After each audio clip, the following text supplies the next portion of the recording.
How's it going, everybody? Today in history, we're doing it. We tried for noon. We were trying really hard. It's 12:27 here in the East Coast, Atlantic time. And today we thought, let's do this early. Let's try to do it at noon every single day, which would be, of course, 11 o'clock Eastern. So here we are. If it's your birthday today, July 17th, happy birthday to you. Hope you're having a great day. Lots of things happen on your birthday. And by the way, before we start, if you ever want to contribute to the channel and help us continue doing Today in History, it's an arduous task. There's a lot to this. We never realized it. And as I say every single time we start here, the criteria for the show was always going to be Today in History. It just took us maybe 8 years to get around to it. Yeah, and part one of our full interview, because it was long, of Lou Gramm is coming up later on this channel. Part one. There's going to be links to the podcast as well, part one, because it was an hour and a half interview. Very long. Lou Gramm, former lead voice, the voice of Foreigner. But if you want to help out the channels, there are links in the description where you can help us out. We're in need of new computers, and, we need to have something that can handle what we're doing here. So welcome. Thank you. Join our Patreon, PayPal, link, t-shirts, if you can. Okay. Are you ready to rock? I think we're ready to do this. That guy. Yeah, him. 1941, Spencer Davis of the Spencer Davis Group was born. He scored a whole bunch of hits. 1966, Keep on Running. 67, with Steve Winwood in tow, Gimme Some Lovin'. By the way, he died on October 19th, 2020. I told this story before. There was this girl who came when I was a program director of a station called The Breeze. My secretary came in and she said, listen, someone's at the door. She wants a tour. She wants to get in radio. And I always told myself I wouldn't be one of those program directors who would say no to people. So the lady came in. I noticed she had a British accent, and her name was Emma Harding. And she said, well, my dad used to be in the Spencer Davis Group. I went, what? Like, is your dad Eddie Harding? She says, yeah. Eddie Harding replaced Steve Winwood in the Spencer Davis Group. Anyway, she went to school with, Rockstars kids, because she was a rock star kid. I told her I couldn't hire her, but if she decided, this is a cool story, if she did the girl in the van giving out stickers, if you do that, I'll train you how to be a radio announcer. And I did. And Emma's now, she was a radio announcer for quite a few years. And now she teaches vocal lessons. She doesn't spell the last name like her dad. She wanted to sort of carve out but he's Hardin and she's Harding. If you ever want to look her up, she's a great singer. She really, really is. Anyway, that was my little story. Recognize this guy? 1947, drummer of the Sweet, Mick Tucker. Listen to Into the Night by Sweet. Just listen to that. Listen to the rudiments. This guy could drum. He was an amazing drummer. We lost him on February 14th, 2002. One of my favorite drummers. When people say, what drummer do you like that is an unsung hero that should get more attention? Mick Tucker comes to mind an awful lot. Just an amazing, amazing musician. 1949, Geezer Butler, bassist, big lyricist for Black Sabbath, was born. Mike Vale, bassist for Tommy James and Chantel. Hits like Hanky Panky, Money Money, I Think We're Alone Now. No, it's not a Tiffany song. No, just to clarify that. And who we lose today? 1959, Billie Holiday. She was, she liked to drink. She died of cirrhosis of the liver at 44, one of the most talented singers in the history of music. Yes, I know she's not rock, but we'd have to mention her in theirs. Now, a lot of things happen with songs and albums on this date in history. And by the way, if it's your birthday, happy birthday. I don't say that enough. It's a special day for you. On this day, 1967, where are we here? Oh, you know what? I seldom lose my place. There we go. The Beatles single All You Need Is Love, which was originally called One of the Beautiful People, became their 14th U.S. number one hit. The Beatles. Paul McCartney released this one from Flowers in the Dirt in 1989 as a single. Oh, what a talent. Irene Cara in 1982 went number one on the UK charts with Fame, which of course was based on the TV series. It was a good show. I remember the movie, I remember the TV show, and I watched it for quite a long time. Well, what I did was I watched it in reruns on the video, and then watched it like a few more times. I really enjoyed it. In 1993, Take That had their first UK number one song, Pray, the first of 8 singles at number one. They don't get a picture. They just don't. Jimi Hendrix. You know what? I get a feeling this is the look on Jimi Hendrix's face when he found out he was opening for the Monkees. That tour did not work out in 1967 because really, he's Jimi Hendrix and they're the Monkees. Nothing against the Monkees. I love the Monkees, but they're apples and oranges. So he actually quit as an opening act for the Monkees tour after playing 7 of a planned 29 shows. It did not work out. Yeah, can you imagine? No, I don't think so. Okay, Rolling Stones. Remember the story? This was in 1972. A bomb exploded in a van in Montreal. They believed it was the French separatists that did it. Then later on, there was a story that 300 tickets were sold because it was a mob and a riot broke out. 300 tickets were sold, or 3,000 rather, that were not real. That'll make a riot every single time, right? Kooky. Lots of crazy things happen today in history. Oh, I love these guys. Just talked to John Lodge last few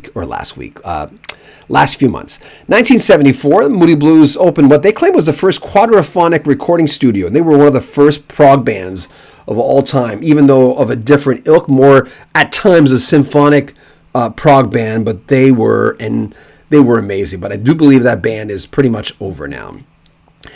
1974, John Lennon. He's again ordered to leave the United States for 60 days due to a 1968 marijuana charge in the UK. Go figure. John Lennon. That was a moment in time for him, when you look at Lennon in New York City and his love for the city, and interestingly that he would pass away in that city in front of his apartment building, the Dakota, on December 8th, 1980. A moment that I think a lot of us, remember because it was just, oh man. 1975, on a brighter note, Bob Marley and the Wailers played the first of 2 nights in London, and those were recorded for an album that was released in November, featuring the single No Woman, No Cry. Of course, a classic. I'm getting better at this switching thing. The switching thing I thought, going to be a problem. Ozzy Osbourne. 1987, and it was really nice that he did this. Started a 16-week tour of U.S. prisons. Don't take that guy to your mom. Wait a minute. Well, Sharon did, I guess, huh? What are you going to do with that? Okay. I'm back. 1987, this man, Keith Richards. Speaking of not bringing people to your mom, still alive and well. This was a picture of him in the 80s, and he looked a little different back then. I mean, he still looked like Keith Richards, but he'll be around when the cockroaches are here and Subaru Outbacks invade the earth. That's all will be left. 1987, he was signed to a solo deal with Virgin Records. Good for him. I bet his mom would be very proud. Bruce Springsteen made a surprise appearance at a tribute for Clarence Clemons, who he'd been playing with since 1971. Clemons died. And there was lots of tributes for him. He got on stage, and in Asbury Park, New Jersey, home ground, played for 45 minutes, a crowd of 400. Since 1971. This is 2011. And, hold on a second. Sometimes I forget where I'm at with this. There we go. Last one. Springsteen, and now U2. I can't see the inscription on I have a laptop here. This is one we're trying to replace. That's why we're trying to raise funds. We're having the monitors going. It's just a long story. 2013 YouTube singer Bono receives France's highest cultural honor for his contributions to music and commitment to humanitarian causes. 2013. Thank you, Bono. What a guy. There we go. So there you go, Today in History. I'm going to read your comments in a second. We needed to do this a little early because, well, we just need to do it early because doing it at night is counterproductive because the day's almost over. Even though we had so many people coming on with us at night, they're used to us coming on at night. It's just a thing we do, but we can't do it with Today in History. So, Melody. Hey, Melody. Melody's part of our Patreon. She supports us. Thank you. Hey, Renoir. Hi, John. Hi, Renoir. Nice to have you back on here. Chris said, Bob Marley Live is one of the best albums of all time. And it's been called that many, many times. No Woman, No Cry. Man, like crazy. I was, Melody R, not a fan of Bono. And a lot of people are not. When Bono says he gets embarrassed when YouTube music comes on the radio, you go, what? It's your band, man. You created this. You're a big part of creating that. You're like the lead freaking vocalist. What's going on? But it is what it is. It happens, right? Joanne Kennelly. Hi, John. Thanks for pointing me to your other channels. Thank you. Well, our biggest channels are all the Rock History channels, Rock History Canada. That's the lowest one in the totem pole. Not because it's Canadian. It's just because we're starting to build it. And we never get around to doing that because our big thing right now is just trying to get the resources to buy new equipment. So we have to load things on Rock History Music. That's the big channel. That's the one in probably a month we'll reach 100,000. That makes the most money. So being a businessman, because you have to be on YouTube, right? We have to load that channel first. If we've got time, and I always have time for Rock History Book, this channel, this is a Today in History channel. We come on every single day and do this. And later on today, you'll see part one of the Lou Gramm interview. It's a long interview. It's an hour and a half. But part one is coming on today on this channel of Lou Gramm. So look forward to that. And so that's kind of what we do. And like I said, you know what? We got... okay. So anyway, Joanne, thank you. Melody R. Like The Edge, though. A lot of people like The Edge. What a great guitarist. Innovative guitarist. Whiskey 666, me. U2 was great earlier. Yeah, I like their earlier stuff, too. I know that's so cool to say that, but it's true. I liked them until maybe 89. And then after that... Oh, Joanne, I subscribed to it. Oh, thank you, Joanne. I appreciate that. You're swell. Appreciate that. Remember when Kevin Costner went backstage, the Madonna movie? He brought, I guess, his daughter or something, or his son backstage. And that Madonna movie that came out in, I think, the 80s or late 80s or early 90s, he came up to her and says, well, that's swell or something. And Madonna made fun of him. I'm going, come on, Madonna. Jeez. He came backstage. You used him in the freaking movie.